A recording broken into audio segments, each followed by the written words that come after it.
So for those of you who don't know Rob, he's been in this business a long time. He's got over 13 years of experience in digital media. In the ad space, he came from advertising.com, AOL, Weather Channel, Live Person, and he most recently, before Criteo, was the global GM of Tribal Fusion, as well as their SVP of Business Operations. His undergrad degree is from Johns Hopkins and has an MBA from the University of Maryland. So please welcome Rob Deichert. Good afternoon. So I'm going to be really, really tactical today. I'm going to be talking about basically driving more sales for every single one of you in the room. If you aren't familiar with Criteo, we're all about showing the right ad to the right person at the right time. And I think the key thing around doing retargeting with that premise is to make sure that you have unmatched reach and scale, because you want to reach every single potential person that visited your site and left. You want to make sure the creative's personalized. We also do CPC pricing, so we believe in the fact that clicks are important for driving sales, especially in the lower part of the funnel, and then being able to optimize and control it. So how do we do this? We have our performance engine, which figures out exactly what is the right value of each user at that moment in time for you. And then we do that across all the various ways you can show a dynamic ad. So whether it's desktop, mobile web, in-app, and we just recently added email. So we crunch all that data, and then we figure out, how do we get in front of you? Because our belief is that the 360-degree view of the user for retargeting is critical. So you want to make sure that you're not siloed saying, all right, well, we'll just do Facebook with this vendor, and we'll do this with the other vendor. It's important to manage frequency across all of it.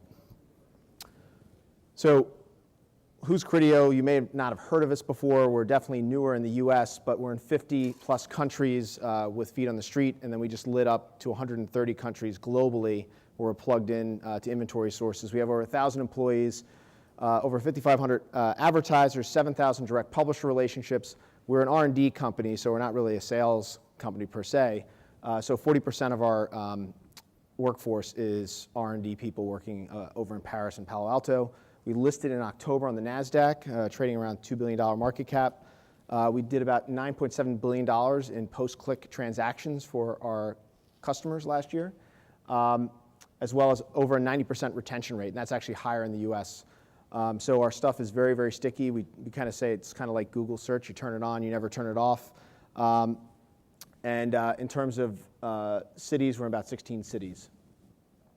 So shift happens. I think everyone's seen the statistic from Google where 90% of consumers are using more than one device to complete a task. And fragmentation has basically led to kind of messing up that funnel. We always had that kind of great picture of the funnel and what was the purchase path. And we know that most consumers are looking at 1 to 2 more brands. So from our perspective, if you're competing with another brand in some kind of purchase cycle, so whether it's, earlier today with on the panels, we talked about maybe 30 days for a piece of furniture. You want to make sure you're getting in front of those users on a regular basis or those potential customers because they're competitively shopping you, and bring them back for the purchase, and then obviously follow up to sell them more ancillary goods as time goes on. And my whole thing is always, don't let perfect be the enemy of good enough.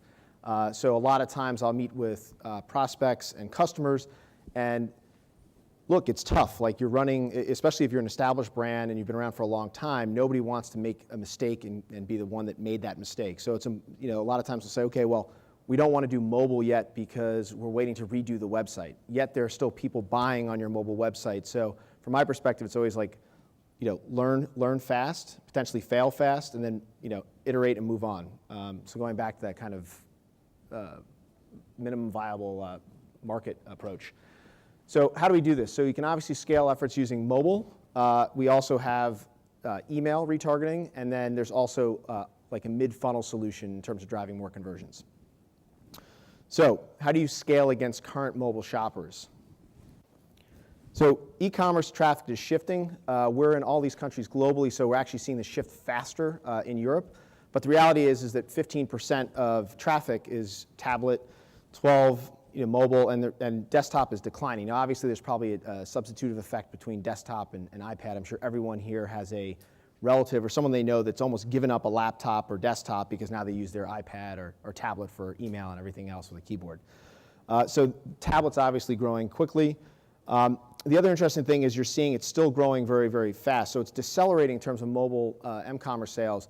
But even at that growth rate, that's 100% that's 100% growth in 5 years. And 20% of sales we're seeing already are coming from mobile. And I'm sure most of you can attest that you're seeing huge spikes in terms of mobile transactions on your site. And then the other interesting thing is we're also starting to see where mobile and desktop complement each other. So here's an index of actual data across our network of iPad versus PC, and you can see that iPad over-indexes on the weekends versus desktop during the week, which is probably people shopping at home. Sorry, shopping at work. But there's traditional barriers have kind of come up in the way of this. So I'm sure everyone's aware that it's hard to cookie Safari users and track them. So if you talk to most people that do performance-based advertising, they'll tell you, well, we just turn off and block Safari because we can't track conversions on it. Or they'll include it because it drives up the click-through rate if you're not tracking conversions in the back end. But the reality is there's fragmentation, and then there's also apps. People may have created apps in the room and gotten downloads for them, and then you might have done a cost per install campaign, and those apps have a lot of zombie apps in there. They actually just download it to get some free something. So they're out there. The other issues with apps is if someone clicks through, there was no deep linking standards before. So, we all know from a direct marketing standpoint, it's highly critical to get the user to the point of what you want them to do as fast as possible. So showing them a banner that then takes them into an app, which drops them on the home page when they're showing them a personalized ad, is not that great for the conversion path. And then how do you do all this targeting? Because iOS is still like probably 70-80% of the traffic in the US.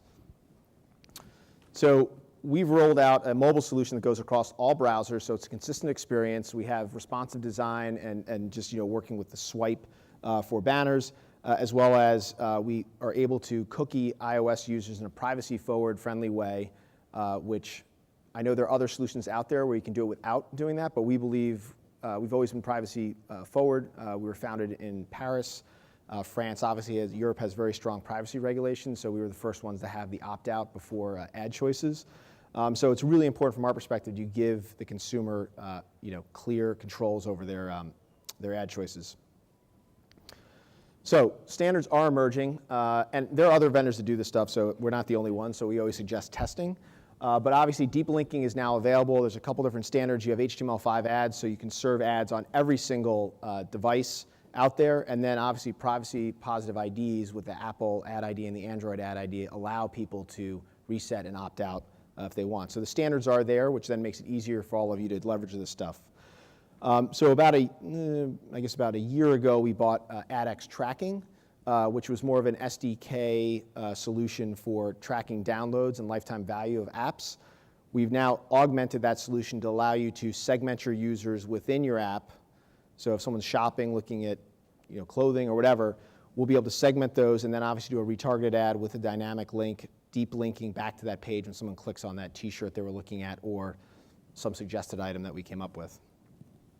And then the other thing which people can do today, which basically just shifts the line, so most retargeting solutions don't have that iOS friendly solution.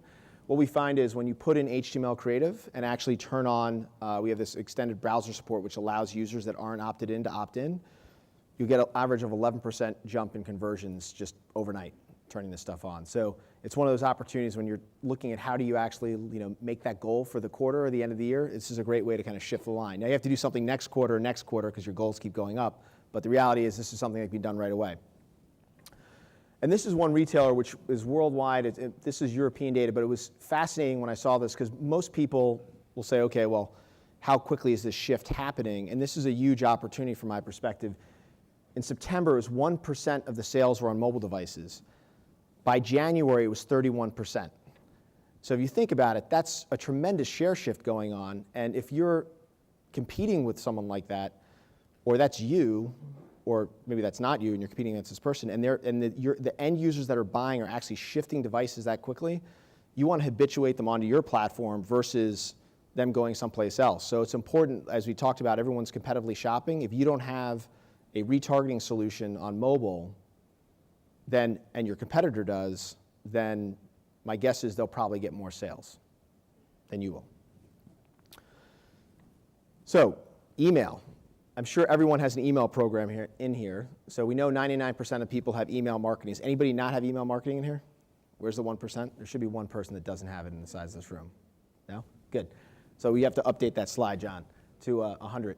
And then about probably 25% of you doing retargeting. So abandoned shopping cart, you'll get those emails, you're authenticated on the site, you go into this shopping cart, you put a bunch of stuff in it, you leave, you get an email saying, hey, come back to the site. I got one from Delta the other day for a trip to Munich, but there was like no detail in the email.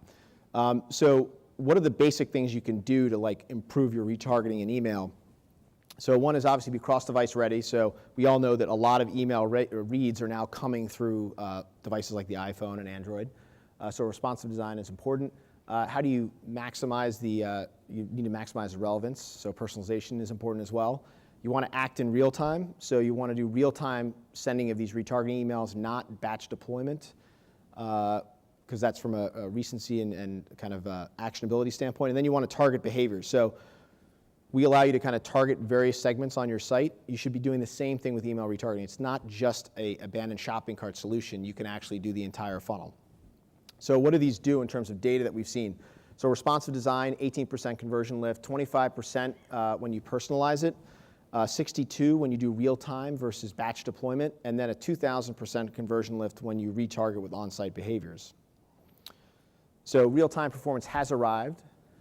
So what are we doing that's different? So you have the normal CRM stuff, which is these are people that are in your database already. And then there's this thing called PRM, which is our prospect remarketing solution. So this is where we work with partners that have email lists to cookie those users in a privacy-friendly way. They can opt out. So essentially, when anybody comes to your site and either goes to the shopping cart and is not authenticated and is not in your CRM database, we can then send them a retargeting email with those products in that email for them to come back and purchase. So what does this mean in terms of scale? So if you're just doing CRM, abandoned shopping cart, that's small. If you do the entire funnel of the site, that's 5x increase in sales. And then on top of that 5x increase, we see another 23% if you add on the PRM piece. So these are the people that are not in your file. And here's an example from Air France. So the company we bought was actually based in Europe and has been up and running. So this is not, beta technology. It's actually working. But you'll see 50% open rates, click-through rates over 20%, and conversion rates over 6%. So that's pretty good performance. And because of the way they're sent and designed, they tend to be treated as service emails versus falling in the spam bucket or the remarketing bucket. And it's all done on a CPC basis. So mid-funnel. Mid-funnel, from our perspective, if you think about it, 90% of all your clicks happen within 11 days after the last site visit. I'm sure everyone's done studies here to understand the sensitivity. And then 84% of those users actually don't return to your site after those 11 days. So you're spending a lot of money to drive people to your sites, whether it's through paid search or display ads, or it could be just offline TV or some kind of branding that's driving people to your site. And they visit, and then they go away, and they don't come back. And the reality is we can do a really good job in the lower funnel bringing those people back to purchase, but then these other people have kind of raised their hand. They've shown some interest, but you have to treat them differently, because if you try to treat them with the same ROI perspective that you would treat someone in the lower funnel, it just isn't going to work. You're going to miss them. So what we do is we focus on those lapsed engagement and work on bringing those people that have raised their hand back to convert as customers, obviously with a higher cost of sale. And then obviously you have the upper funnel, which is never engaged. We don't really touch on that today. But the key focus is that lower funnel, and then you add the mid funnel, which actually increases your scale. So if you think about it, you should tune every single one of your, every single person in here has a different cutoff point, whether it's 11 days up to 7 or fewer or 17 or more. So we actually want to tune that, and it fits pretty much 33% is in the 11 to 13 days, but it's critical to kind of figure out whether a cutoff point is, so then you can figure out what's the right kind of metric from a cost of sale perspective that you want to set for that campaign. And what we find is that it dramatically increases your potential audience. So when people come to the site, they've abandoned, a couple days out, they get retargeted, they come back, they purchase, they buy incremental products, and then there are some people that just never come back. You can actually see these, so this graph shows 1 bar per client, so you can see that some of these clients you can actually get 500% increase in unique users that you're actually targeting through the solution. So this is a huge opportunity. These are people that have shown interest before. So the toolkit is basically making sure you have the right person, we optimize that, send at the right time, and bring them back to purchase. So what we'll end up doing is we'll show best of. So we know a lot of information when someone comes recently to the site, but over time, as they decay, and they're like further out, could be 30 days out, 40 days out, how do you know they're still interested in that product? So the whole idea is we leverage the data from what's going on in the current site with current shoppers to then show them a best of, to bring them back, to get them back into a conversion funnel to get them to convert. So here's a sports retailer where we used mid-funnel to drive incremental sales. So it says incremental PC, that's actually post-click sales. It's not a sports retailer selling PCs. But 29% increase in sales, and the return on ad spend was obviously higher than the lower funnel, so 15% higher. But if you think about it, if you were to look at your pay-per-click search spend and take your branded versus your non-branded terms, my guess is your branded terms have a much better ROI than your non-branded terms. So the idea is we always tell people like, well, what's your non-branded return on ad spend? And that's kind of like the target you use to kind of figure out what you set the mid-funnel price point for. So to sum it up, you can capitalize on all this by obviously going against those mobile shoppers as quickly as possible. You want to rediscover email. So you still are going to send out your batch weekly emails to everybody, but the reality is real-time retargeting on email is a super, super powerful thing to drive 5x to 6x more sales than just the abandoned shopping cart solution. And then obviously the mid-funnel is another opportunity to push forward with bringing back people that have showed interest on your site and bring them back into the conversion process. So any other questions?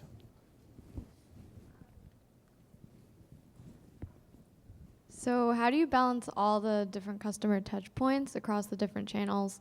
So for example, push notifications on an app and then an email on the same day. When is too much?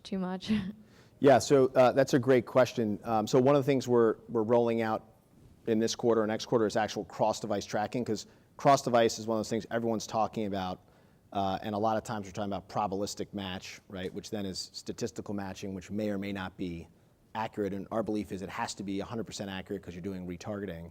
But what we found is that email and in-app are slightly different. So if we just take the standard display channels, so like IAB units, Facebook Exchange, things that can kind of sync across because it's a similar cookie pool, that's all in the algorithm, so we kind of adjust the frequency.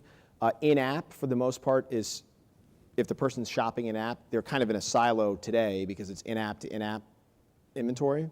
And then what we find with email is that in Europe, where we're running it in France, Spain, and Italy, we find it's complementary. So even if we send these things out, what we find is that it's probably 20% more sales on top of what we're already doing in retargeting, give or take.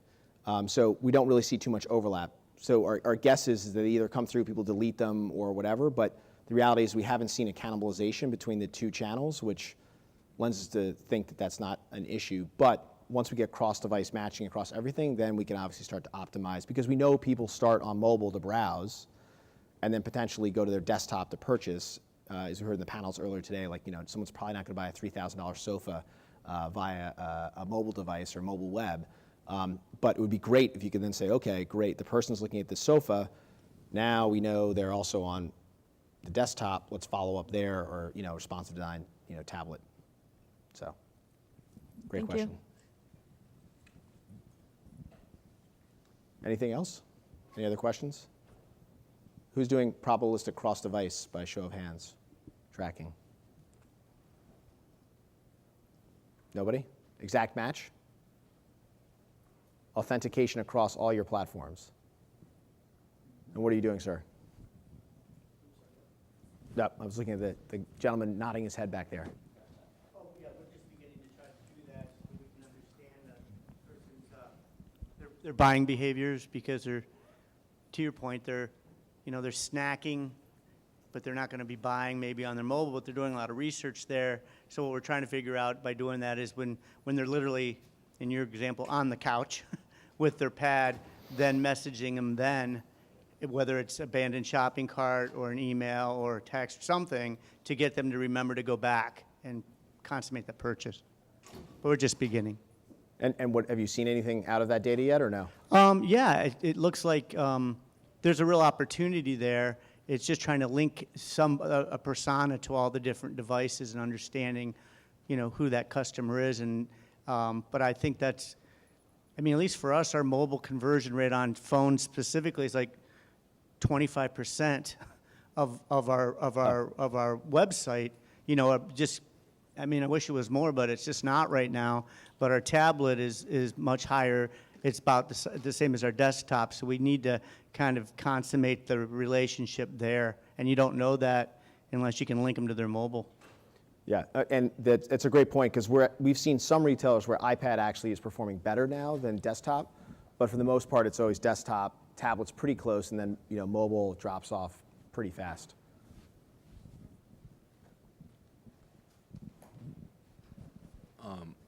Across devices, when you're retargeting people and they ultimately convert based on the personalization that you're providing them, when it's across device or even across retailers, are you able to then recognize that the product has been purchased and suppress it somehow so that the recommendation's being optimized for the person once they've converted?